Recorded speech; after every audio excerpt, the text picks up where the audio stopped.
Alright, we were making it out today. Currently just met up with Amir at Curate in Annapolis, Maryland. It is the coffee shop that he is the manager of. We have decided to do a few coffee stops around Annapolis today. Recently sold him my 360 camera for him starting his own YouTube channel. Today is just kind of the test ride to go around and try a few different coffee shops. Not necessarily put them head to head, but just see the quality and what someone who's a little bit more knowledgeable about coffee, aka Amir, and someone who likes to think that they're knowledgeable about coffee, myself. But we quickly realized that we were consuming quite a bit of caffeine and decided to not carry one with all 8 stops that we had in mind. But we are currently on our way to Oscar's, which is a new coffee trailer down at a marina. We're super excited. We have heard about it. It has only been open for about 4 weeks now, but we're very close. Gonna stop there, see what the atmosphere is like, and try out their coffee. So hope you guys stick around to enjoy our little coffee day out.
So right through here, and like if it's not summertime, you can actually like see to the water.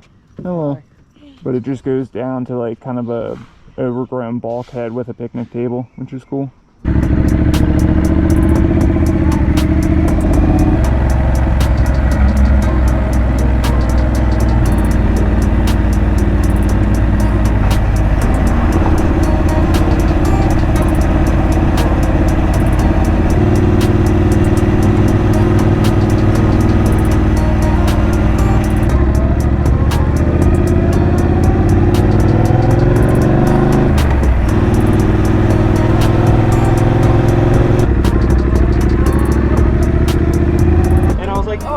motorcycles. And I was like, oh shit, that's them. That's funny. When we were going over 50, I like kept looking. I was like, am I gonna see him? Am I gonna see him? That is so funny.